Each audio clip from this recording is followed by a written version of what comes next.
Are you satisfied, I guess, with the progress your forces have made in trying to implement some of the recommendations of this report? Yes, I am, but I'm certainly not complacent.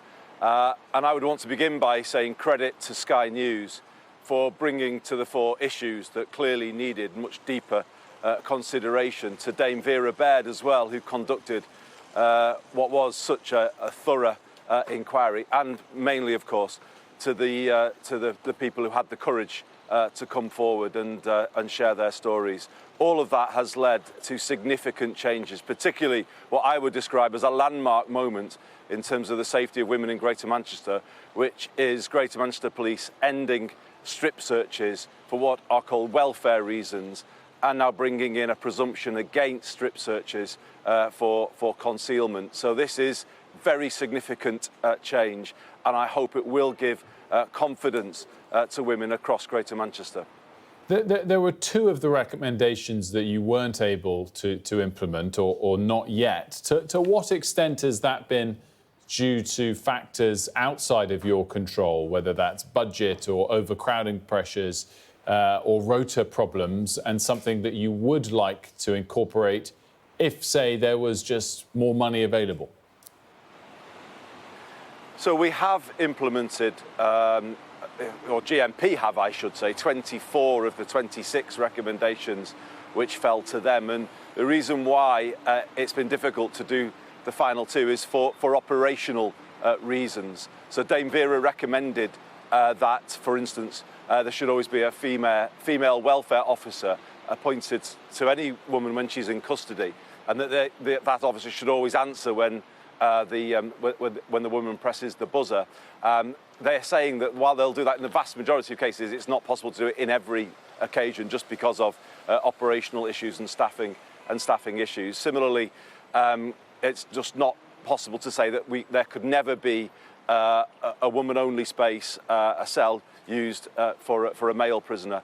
Operational reasons will mean that might have to happen on occasion. So those are the only caveats, and I hope people will understand the reasons for those things. Otherwise, there is a substantial body of change coming through here.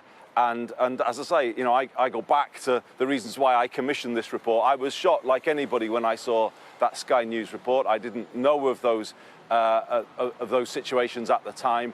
We brought in Dame Vera on the back of that report, and I think it's not just changing things in Greater Manchester. I'm hearing that police forces across England and Wales now are looking at the Baird Inquiry and also considering making changes themselves.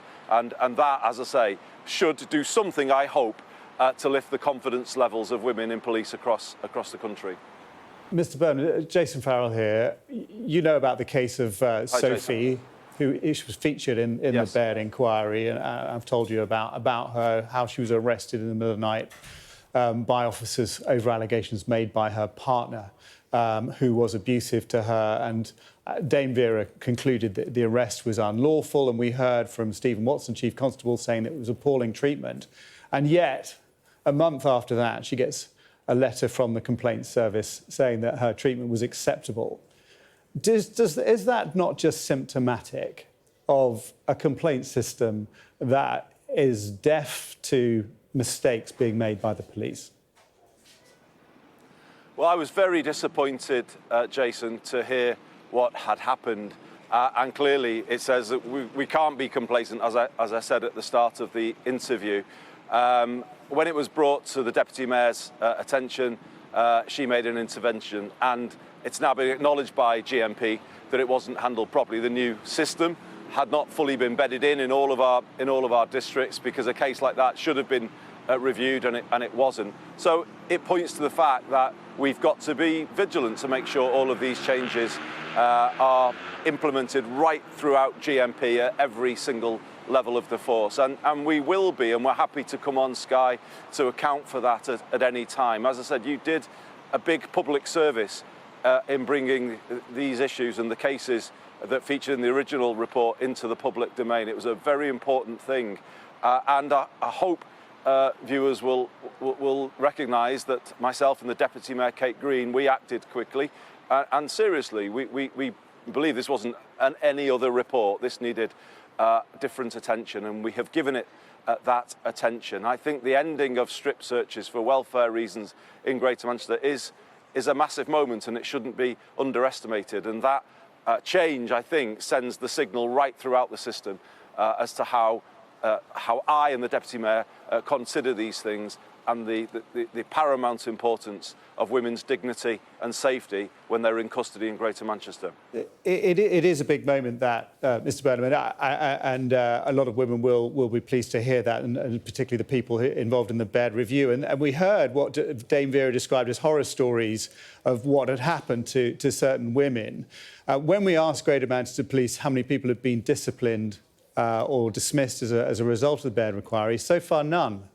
Does that worry you that so far nobody, out of the entire Baird review, no one's been disciplined?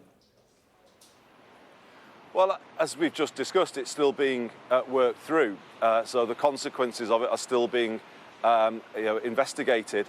But if you look at this Chief Constable's record, over 100 officers have been removed from the force since he took up office. So, there is no suggestion there that things are ignored. Quite the opposite. In fact, he's taken a very robust approach on these matters. And more broadly, we're still bringing in changes, Jason. So Dame Vera recommended an independent scrutiny panel drawn of people with experience in the criminal justice system to have oversight of custody in Greater Manchester and the arrests that are made and the lawfulness of them. So that panel has now been recruited. It will begin its work next month. So there will be a new layer of independent oversight of custody and arrest. So I hope you'll accept that we continue to make these changes, but we've provided this update because already there is significant progress, particularly the ending of strip searches. That is a big deal. And I would like to see that implemented across England and Wales. I personally thought very carefully about this on the back of the cases that you broadcast, and obviously talked to people, considered the issues myself. I am not comfortable at all with a woman being strip searched in custody.